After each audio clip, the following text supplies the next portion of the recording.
السلام علیکم، میں ہوں شاہزیب خانزادہ۔ عمران خان مسلسل یہ موقف دہرا رہے ہیں کہ موجودہ حکومت کو نئے آرمی چیف کی تعیناتی نہیں کرنی چاہیے۔ اس کے ساتھ ہی وہ آج ایک نیا بیانیہ سامنے لے آئے ہیں۔ عمران خان نے آج یہ دعویٰ کر دیا ہے کہ پنجاب میں ان کی حکومت گرانے کی سازش ہو رہی ہے، اور انہوں نے یہ اشارہ بھی دیا ہے کہ یہ سازش اسٹیبلشمنٹ کی مداخلت کے بغیر نہیں ہو سکتی۔ آج عمران خان نے بھاول نگر میں بکلا سے خطاب کیا اور پھر چشتیاں میں ایک جلسے میں بھی تقریر کی۔ دونوں جگہ انہوں نے یہ موقف دہرایا کہ موجودہ حکومت کو نئے آرمی چیف کی تعیناتی نہیں کرنی چاہیے۔ سارے پاکستان کے 30 سال کے بڑے بڑے ڈاکو پر بیٹھ گئے ہیں اور کہتے ہیں جی اوہو عمران نے پتہ نہیں فوج کی توہین کر دی کہ چوروں کو میں کہہ رہا ہوں کہ کبھی یہ بھی آرمی چیف کو اپوائنٹ کر سکتے ہیں۔ جو نواز شریف وہ ایک ایبسکونڈر ہے جسٹس سے، وہ سزا یافتہ ہے۔ کئی دنیا میں سنا ہے کہ اس طرح کے آدمی آپ کے بڑی بڑی تعیناتی کریں، بڑی بڑی پوسٹنگ سے رہیں، کئی دنیا میں سنا ہے۔ زرداری اس تو انٹرنیشنل فیم کا ڈاکو ہے، باہر اس کے اوپر کتابیں نکلی ہوئی ہیں اس کی چوری پہ۔ کیا ہمارا یہ مستقبل رہ گیا کہ اس طرح کے چور ہماری زندگی کے فیصلے کریں اور ہم چپ کر کے تماشا دیکھیں؟ پکوڑا نواز شریف وہاں سے بیٹھ کے فیصلے کی تیاری کر رہا ہے کہ پاکستان کا اگلا آرمی کا چیف کون بنے گا۔ وہ آدمی جو مفرور ہے، سزا یافتہ ہے، جس کے اربوں روپیہ باہر پڑا ہے۔ حکومت واضح کر چکی ہے کہ وزیر اعظم شہباز شریف موجودہ آرمی چیف سے مشاورت کے بعد ٹاپ 5 لیفٹیننٹ جنرلز میں سے کسی ایک کو آرمی چیف تعینات کریں گے، مگر عمران خان مسلسل یہ بیانیہ دہرا رہے ہیں۔ حالانکہ کل جب وہ پشاور کے جلسے میں یہ الزام دہرا رہے تھے، اسی وقت اسد عمر میزبان کاشف عباسی سے بات کرتے ہوئے یہ کہہ رہے تھے کہ خان صاحب نے یہ کبھی نہیں کہا کہ آرمی چیف ٹاپ کے 3-4 جرنیلز میں سے نہیں ہونا چاہیے یا ان جرنیلز میں سے کوئی ناپسندیدہ ہے۔ اسد عمر نے یہ بھی کہا کہ آرمی چیف کے نوٹیفیکیشن کی سیاہی بھی خشک نہیں ہوتی اور وہ خود مختار ہو جاتا ہے، اور جو یہ سمجھتا ہے کہ آرمی چیف اپنی تعیناتی کرنے والے کی بات مانتا ہے تو اس نے پاکستان کی تاریخ نہیں پڑھی۔ جو مرضی آرمی چیف اپوائنٹ کر لے، آرمی چیف کی جس دن وہ نوٹیفیکیشن کی سیاہی خشک نہیں ہوگی نا، تو آرمی چیف انڈیپینڈنٹ ہوگا، اس نے وہ نہیں کرنی جو نواز شریف یا کوئی بھی لگانے والا اس کو کہتا ہے۔ تو خواہش ان کی بالکل ہے، لیکن یہ خواہش سے ان کا بننا کچھ نہیں ہے، اور جو بھی یہ سمجھتا ہے جو اپوائنٹ کرے گا وہ یہ تعین کر لے گا کہ وہ آرمی چیف کس طریقے کے فیصلے کرتا ہے۔ یہ اس کا مطلب اس نے پاکستان کی تاریخ نہیں پڑھی۔ آپ پر یہ بات آپ نے عمران خان صاحب کو سمجھانے کی کوشش کی ہے، کیونکہ اگر وہ یہ بیان دے رہے ہیں کہ اپنا لائیں گے تو ان کو بھی آپ کو یہ بھی بتانا چاہیے تھا نا جو آپ ابھی یہاں پہ کہہ رہے ہیں۔ یہ بات تو میں اکثر بولتا ہوں، میں میٹنگز کے اندر بھی بولتا ہوں، اور میرے خیال میں خان صاحب کے جو فیصلہ سازی ہے اس کے اندر کوئی یہ بہت بڑی کوئی ڈومیننٹ چیز نہیں ہے کہ چیف جو لگا دیں گے کوئی نواز شریف تو اس سے پتہ نہیں پاکستان کو کیا ہوگا۔ وہ ایک اصولی طور پر ایک بات کر رہے تھے، یہ تجزیہ جو ہے صرف عمران خان کا نہیں، یہ تجزیہ جو ہے وہ بہت بڑی تعداد میں پاکستانی اس کو شیئر کرتے ہیں۔ چیف جب رائٹ دیکھتا ہے تو فوج رائٹ دیکھتی ہے، جب چیف لیفٹ دیکھتا ہے تو فوج لیفٹ دیکھتی ہے، تو چیف ہوتا ہے۔ میں کوئی اس بیان کے بعد نہیں بول رہا، کیا خان صاحب اس سے پہلے پبلک نہیں کہہ چکے کہ جو بھی سینئر موسٹ لوگ ہیں ان میں سے 3-4 نام جو بھی آتے ہیں اس کے اندر سے جو بھی بیسٹ ہوگا اس کو اپوائنٹ کر دیا جائے گا۔ انہوں نے کبھی بھی یہ نہیں کہنے کی کوشش کی کہ ان 3-4 نام میں کوئی پرسونا نام گراٹا بھی ہو سکتا ہے جس کے بارے میں شکوک و شبہات ہوں۔ عمران خان تقریر کر رہے تھے، اسد عمر صوتی بات کر رہے تھے۔ اس کے علاوہ عمران خان نے آج ایک اور دعویٰ بھی کر دیا ہے۔ چشتیاں میں جلسے سے خطاب کرتے ہوئے عمران خان نے کہا کہ پنجاب حکومت گرانے کی سازش ہو رہی ہے، ہمارے ایم پی ایس کو کروڑ روپے کی آفر بھی دی جا رہی ہے، مسٹر ایکس اور وائی بھی دھمکیاں دے رہے ہیں۔ عمران خان نے نون لیگ کے رہنماؤں کے ویڈیو کلپ سنوا کر یہ بھی کہا کہ یہ رہنما خود کہتے رہے ہیں کہ عدم اعتماد اسٹیبلشمنٹ کے بغیر نہیں ہو سکتی۔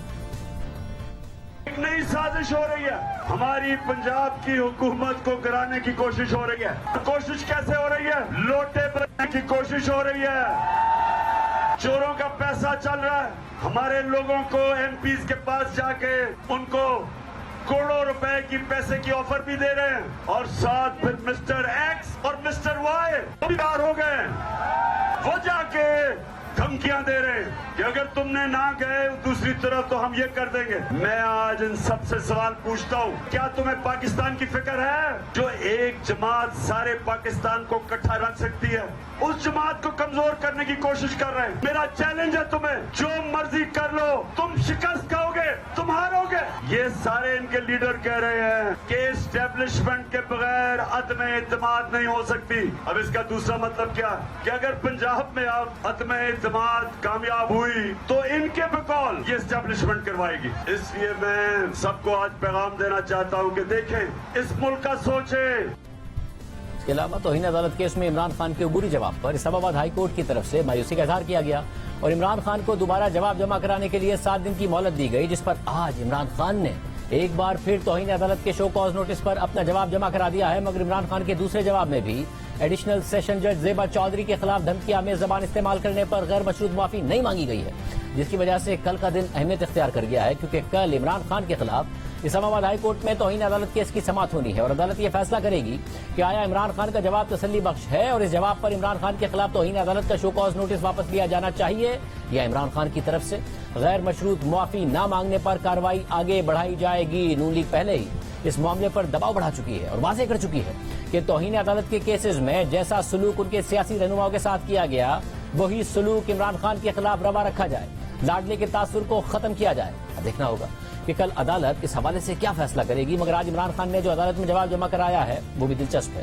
عمران خان نے اپنے پہلے جواب میں عدالتی دائرہ اختیار پر سوال اٹھایا تھا اور استدعا کی تھی کہ عدالت کے پاس اس کیس میں سو موٹو کا اختیار ہی نہیں ہے، مگر اپنے دوسرے جواب میں عمران خان نے عدالتی دائرہ اختیار کا کوئی ذکر نہیں کیا ہے، یعنی تحریک انصاف اپنی اس استدعا سے پیچھے ہٹ گئی ہے اور اپنا جواب صرف کیس کے حقائق تک محدود کر دیا ہے۔ عمران خان کے ضمنی جواب کے مطابق اس پورے معاملے پر سوچ بچار کرنے کے لیے عدالت کی طرف سے موقع فراہم کرنے کو سراہتا ہوں اور عاجزی کے ساتھ یہ یقین دلاتا ہوں کہ میں معزز عدالت اور اس کی ماتحت عدالتوں سمیت ججز کا احترام کرتا ہوں جو ان مشکل حالات میں عام لوگوں کو انصاف کی فراہمی کر رہے ہیں، اور اس موقع کو استعمال کرتے ہوئے میں غیر ارادی طور پر منہ سے نکلے الفاظ پر گہرے افسوس کا اظہار کرتا ہوں جو شہباز گل پر ٹارچر کی حیران کن خبروں کے رد عمل پر ایک عوامی جلسے کے دوران ادا ہوئے۔ میں انتہائی احترام کے ساتھ یہ کہتا ہوں کہ جو الفاظ ادا ہوئے وہ غیر ارادی تھے اور ان کا مقصد خاتون جج کو نشانہ بنانا نہیں تھا، جن کا مجھے بہت احترام ہے۔ کبھی بھی میرا مقصد ان کے جذبات کو ٹھیس پہنچانا نہیں تھا، اور اگر ان کے جذبات کو ٹھیس پہنچی ہے تو میں اس پر افسوس کا اظہار کرتا ہوں۔ نہ میرا مقصد خاتون جج کو دھمکانا تھا اور نہ ہی میں ایسا سوچ سکتا ہوں، اور عدلیہ اور ماتحت عدالتوں کا احترام کرتا ہوں، خواتین کے حقوق کی بات کرتا ہوں، خواتین ججز کی عدلیہ میں نمائندگی کا حامی ہوں، اور میں عدالت کو یہ یقین بھی دلاتا ہوں کہ مجھے خاتون جج زیبا چودھری سے پچھتاوے کا اظہار کرنے پر کوئی شرم محسوس نہیں ہوگی۔ جو الفاظ ادا کیے گئے ان کا مقصد انصاف کی منتقلی کے عمل میں مداخلت کرنا یا اس پر اثر انداز ہونا نہیں تھا۔ عمران خان کے جواب کے مطابق اس عدالت نے اعلیٰ روایات کی پیروی کرتے ہوئے مجھے ضمنی جواب داخل کرانے کا موقع دیا، مگر بدقسمتی سے سیاسی فائدہ حاصل کرنے کے لیے اس پر ان لوگوں کی طرف سے تنقید کی گئی جنہوں نے اس معاملے کو سیاسی پوائنٹ سکورنگ اور مجھے سیاسی میدان سے باہر نکالنے کے طور پر دیکھا، اور اسی مسئلے پر مجھے سیاسی طور پر نشانہ بنانے کے لیے میرے خلاف دہشت گردی کا مقدمہ درج کیا گیا۔ عمران خان کے ضمنی جواب کے مطابق میں اس بات کو واضح کرنا چاہتا ہوں کہ مجھے اس حقیقت کا علم نہیں تھا کہ موجودہ معاملہ اسلام آباد ہائی کورٹ میں زیر التوا تھا یا اس سے متعلق کوئی کارروائی چل رہی تھی۔ مجھے یہ لگ رہا تھا کہ ماتحت عدالت کی طرف سے شہباز گل کا جسمانی ریمانڈ دینے کے بعد یہ معاملہ ختم ہو گیا ہے۔ جیسا کہ میں پہلے عرض کر چکا ہوں کہ شہباز گل پر مبینہ ٹارچر کی خبریں پرنٹ، سوشل اور الیکٹرانک میڈیا پر بڑے پیمانے پر رپورٹ ہوئی۔ وہ مناظر جس میں شہباز گل بری طرح اپنی سانس کی بحالی کے لیے اسٹرگل کر رہے تھے اور اپنے آکسیجن ماسک کی بھیک مانگ رہے تھے، وہ کسی کے بھی دل و دماغ پر اثر کر سکتی ہے۔ لیکن جیسا کہ میں نے کہا کہ اگر مجھے اس عدالت کے سامنے اس معاملے کے زیر التوا ہونے کے نتائج اور قانونی اثرات سے متعلق بریف کیا جاتا تو میں اپنے جلسے میں وہ الفاظ ادا نہیں کرتا جو فی البدی ادا کیے گئے۔ عمران خان کے ضمنی جواب کے مطابق میری بہت مصروفیات تھیں جس کی وجہ سے عدالت کے سامنے یہ معاملہ زیر التوا ہونے کا مجھے علم نہیں ہو سکا۔ البتہ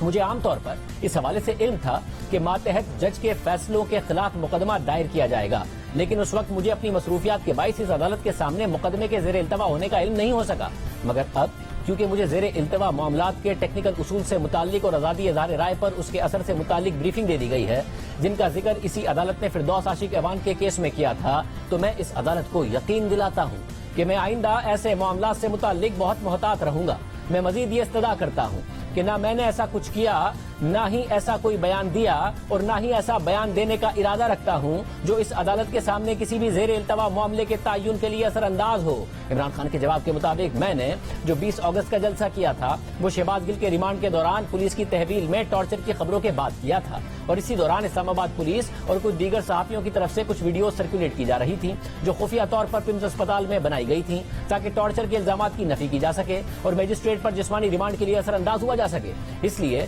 یہ جو غیر ارادی بیان پولیس حکام اور خاتون جج سے متعلق دیا گیا تھا اس سے شہباز گل کے فری ٹرائل پر کوئی اثر نہیں پڑا، کیونکہ یہ معاملہ انویسٹیگیشن اسٹیج پر تھا اور اس وقت تک کوئی ٹرائل شروع بھی نہیں ہوا تھا، اور خفیہ طور پر بنائی گئی ویڈیوز ریمانڈ دینے کے عمل پر اثر انداز ہوئیں، اور یہ عدالت یہ قرار دے چکی ہے کہ کسی بھی کیس پر اثر انداز ہونے کے لیے یا انصاف کی فراہمی میں خلل پیدا کرنے کے لیے کچھ حد تک نیت کا شامل ہونا ضروری ہے اور ہر کیس کا فیصلہ اس کے میرٹ کے تحت ہوگا، اور کسی بھی زیر التوا معاملے کے دوران اگر ایسے اقدامات کیے جائیں تو وہ سب سے سنگین توہین ہوگی، کیونکہ وہ سب سے اہم حق پر اثر کر سکتی ہے، اور وہ حق ہے فری ٹرائل کا حق۔ جس کے بعد عمران خان نے طلال چودھری اور دانیال عزیز کے توہین عدالت کیس سے متعلق بھی اپنا تفصیلی موقف پیش کیا اور جواب دیا کہ اس عدالت نے 31 اگست کے اپنے فیصلے میں 2 فیصلوں کا حوالہ دیا تھا، مگر احترام کے ساتھ ان کیسز کے حقائق موجودہ کیس پر لاگو نہیں ہوتے، کیونکہ ان کیسز میں جو تقاریر کی گئی ہیں وہ سوچی سمجھی اور تیاری کے ساتھ کی گئی ایک مہم کا حصہ تھی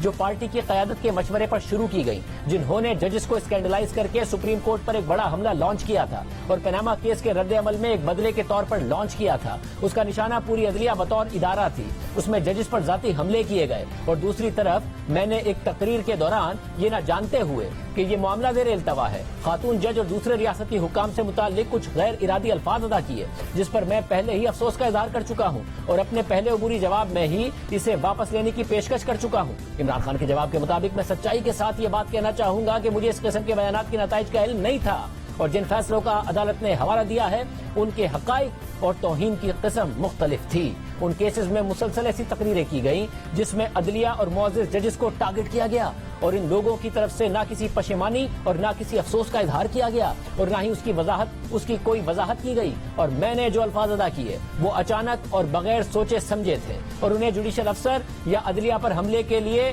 سوچ سمجھ کر ادا نہیں کیا گیا تھا۔ اور ریکارڈ سے ظاہر ہے کہ ان توہین کرنے والوں کو متعدد مواقع فراہم کیے گئے، مگر انہوں نے پشیمانی اور افسوس کا اظہار نہیں کیا۔ ان کے ایک کے بعد ایک بیانات سوچی سمجھی مہم کا حصہ تھے تاکہ پاناما پیپرز کے بعد سپریم کورٹ کو مجروح کیا جائے اور ادارے کے ججز کو اسکینڈلائز کیا جائے، اور ان لوگوں کی پارٹی قیادت کی طرف سے تعریف کی گئی کہ یہ بہادرانہ قربانیاں ہیں اور آج وہ پارٹی کا چہرہ ہیں، اور وہ اب بھی عدالتوں پر حملہ جاری رکھے ہوئے ہیں، اور کچھ دن پہلے ہی ان کی طرف سے مزید الزامات لگائے گئے ہیں۔ عمران خان کے جواب کے مطابق قانونی لحاظ سے اس بات کو نوٹ کیا جانا چاہیے کہ طلال چودھری کے کیس میں یہ قرار دیا گیا تھا کہ یہ عدالت کو اسکینڈلائز کرنے کا کیس ہے، اور عدالت نے یہ آبزرویشن دی تھی کہ طلال چودھری نے نہ صرف اعلیٰ عدلیہ کو گالی دی بلکہ عدالت کو اسکینڈلائز کرنے کی کوشش بھی کی۔ طلال چودھری نے تضحیک آمیز زبان استعمال کی، نفرت کا اظہار کیا۔ عمران خان کے مطابق سپریم کورٹ نے یہ بھی قرار دیا کہ طلال چودھری کی 2 تقریریں یہ ظاہر کرتی ہیں کہ انہوں نے نواز شریف کی تابعداری کی خاطر ایسے الفاظ ادا کیے جن سے چیف جسٹس کے آفس، عدالت کے ججز اور پورے ادارے کو تعصب کا نشانہ بنایا،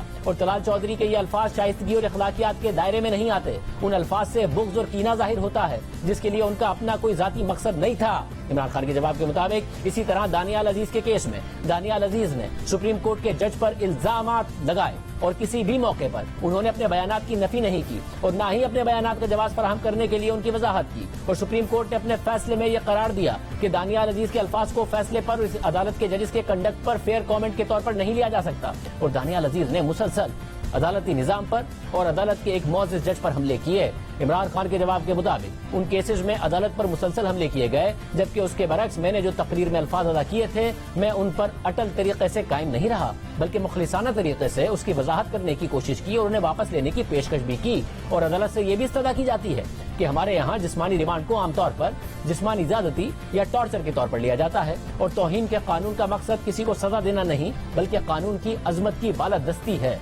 اور میں قانون کی حکمرانی اور آئین کی حاکمیت پر یقین رکھتا ہوں، اور یہ درخواست کی جاتی ہے کہ عدالتوں نے ہمیشہ معافی اور تحمل کے اسلامی اصول کی پیروی کی ہے، اور میں التجا کرتا ہوں کہ معافی کے انہی اسلامی اصولوں کو میرے کیس میں بھی لاگو کیا جائے گا۔ عمران خان کے مطابق موجودہ کیس کے حقائق اور حالات میرے 2014 کے کیس سے ملتے ہیں، جہاں کارروائی کے دوران عدالت نے میرے کنڈکٹ کو عدالتی احترام کے حق میں قرار دیا تھا۔ اس لیے استدعا کی جاتی ہے کہ میں عدلیہ کے خلاف بدنیتی پر مبنی مہم چلانے اور انصاف کی راہ میں رکاوٹ بننے کا تصور بھی نہیں کر سکتا۔ عدالت سے استدعا کرتا ہوں کہ وہ میری وضاحت کو تسلیم کرے اور شو کاز نوٹس کو خارج کرے۔ اب عمران خان نے